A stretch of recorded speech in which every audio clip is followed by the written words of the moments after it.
Budidaya ikan patin tanpa aerator atau tanpa sistem aerasi dapat menjadi pilihan untuk peternak ikan yang ingin menghemat biaya. Namun, memelihara ikan patin tanpa aerator membutuhkan perhatian yang ekstra karena oksigen dalam air sangat dibutuhkan oleh ikan untuk hidup dan tumbuh dengan baik. Mengingat aerator berfungsi untuk memaksimalkan oksigen dalam kolam. Oleh karena itu, jika tanpa aerator maka sobat perlu melakukan perawatan ekstra. Berikut adalah beberapa tips dalam budidaya ikan patin tanpa aerator.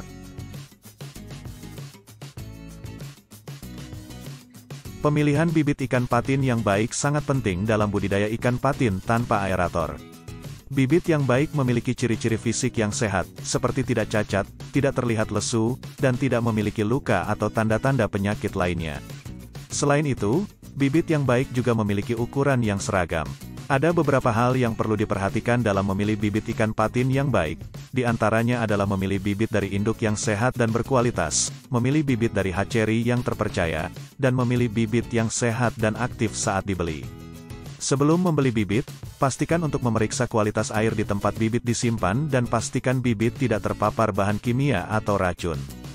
Selain itu, sebaiknya pilih bibit ikan patin yang berasal dari jenis yang telah teruji dalam budidaya tanpa aerator, seperti ikan patin siam atau ikan patin jambal.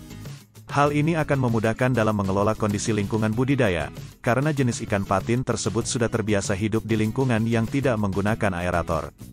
Jika memungkinkan, gunakan bibit monoseks agar tidak terjadi pemijahan selama masa budidaya. Pada budidaya ikan patin tanpa aerator, pengaturan padat tebar sangat penting untuk memastikan kesehatan dan kualitas ikan yang optimal. Padat tebar yang terlalu tinggi dapat menyebabkan stres pada ikan, peningkatan risiko penyakit, dan penurunan kualitas air. Oleh karena itu, padat tebar yang ideal harus dipertimbangkan dengan hati-hati.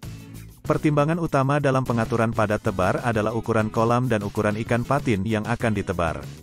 Idealnya, padat tebar untuk ikan patin adalah sekitar 10-15 ekor per meter persegi pada kolam tanah, dan 50-60 ekor per meter persegi pada kolam terpal. Jika tanpa aerator, maka padat tebar ikan haruslah di bawah angka tersebut. Sobat bisa melakukan percobaan dengan memulai dari jumlah sedikit terlebih dulu. Jika padat tebar terlalu rendah, maka akan membuang-buang ruang dan waktu, sementara padat tebar yang terlalu tinggi dapat mengakibatkan kematian massal ikan. Selain itu, faktor lain yang harus dipertimbangkan dalam pengaturan padat tebar adalah kebutuhan pakan ikan. Semakin padat tebar, semakin banyak pakan yang dibutuhkan. Jika kebutuhan pakan tidak terpenuhi, maka pertumbuhan ikan patin akan terhambat dan kualitas dagingnya akan menurun. Dalam melakukan pengaturan padat tebar, sobat juga harus memperhatikan faktor-faktor lingkungan seperti suhu air, kelembaban, dan pH air. Jika padat tebar terlalu tinggi, maka kualitas air akan memburuk karena terlalu banyak kotoran dan sisa makanan yang menumpuk di dasar kolam. Hal ini dapat menyebabkan peningkatan kadar amonia dan nitrit dalam air, yang pada akhirnya dapat menyebabkan ikan stres dan sakit. Dengan melakukan pengaturan padat tebar yang tepat, pembudidaya ikan patin dapat memastikan kesehatan dan kualitas ikan yang optimal, sehingga meminimalkan risiko dan biaya yang terkait dengan penggunaan aerator. Dari sisi perawatan kolam, penggantian air secara berkala merupakan hal yang sangat penting dalam budidaya ikan patin tanpa aerator.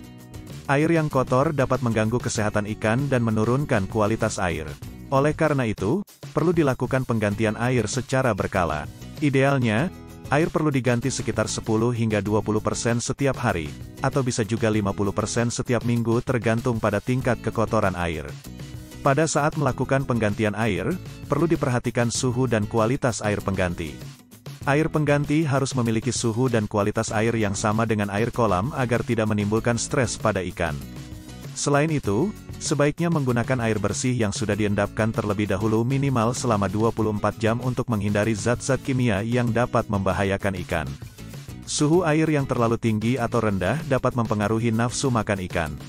Sebaiknya, jaga suhu air agar tetap stabil antara 26-30 derajat Celcius. Selain melakukan penggantian air secara berkala, perlu juga melakukan perawatan secara rutin seperti membersihkan lumpur dan sisa-sisa pakan di dasar kolam.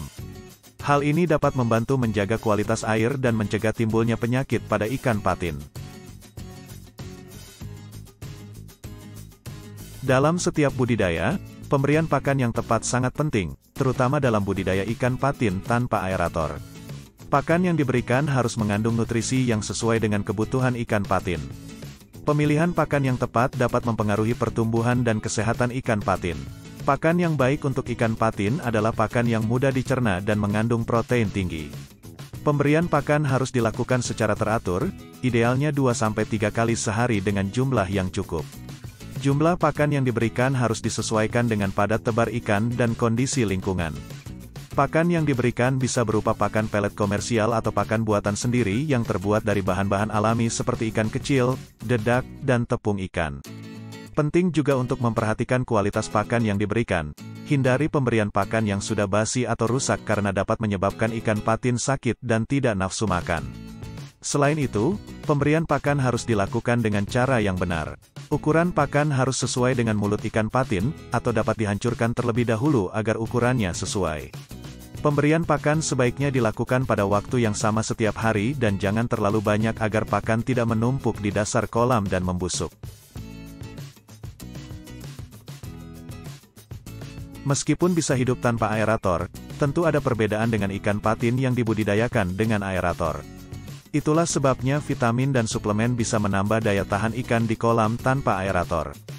Vitamin dan suplemen yang tepat dapat meningkatkan daya tahan tubuh ikan patin dan membantu mereka tumbuh dengan baik.